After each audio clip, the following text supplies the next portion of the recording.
Types of menu. The menu or surprise. Ibig sabihin nito is the guest doesn't know what will be served. Chef will be select the dishes by himself.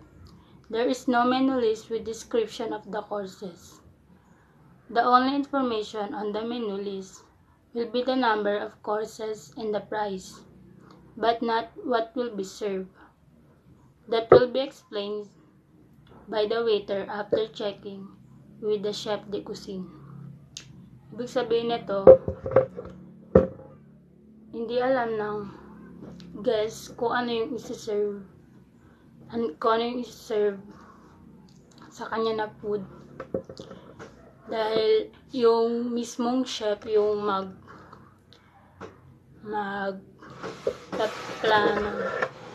magpaplano kung ano yung lulutuin para doon sa guest. Ang alam lang niya is kung ilang yung ihahain sa kanya and yung price or kung magkano. Next naman ay ang example is a cycle menu. A cycle menu is a group of menus which has rotated on a set cycle.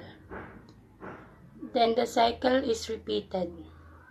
Cycle menus are usually used in the institutional sector of the industry. For example, in hospital and prisons, on airlines and in employee, food service operations, works, canteens.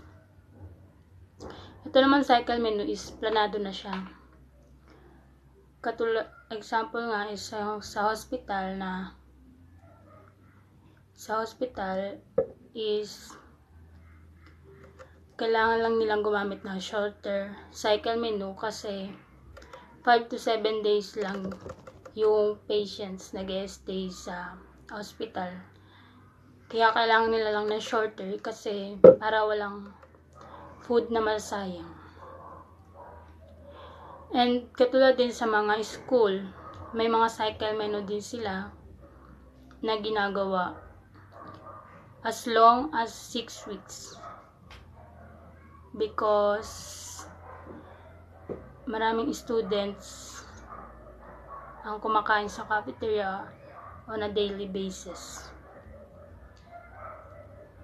And dito sa cycle menu, pwedeng maulit yung mga menu na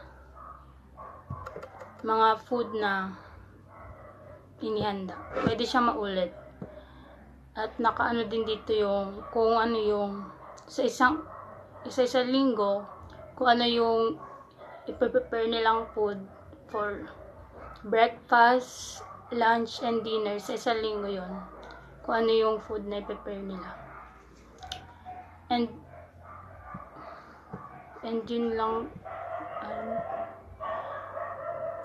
That's it for types of menu, which is the menus or surprise and the cycle menu.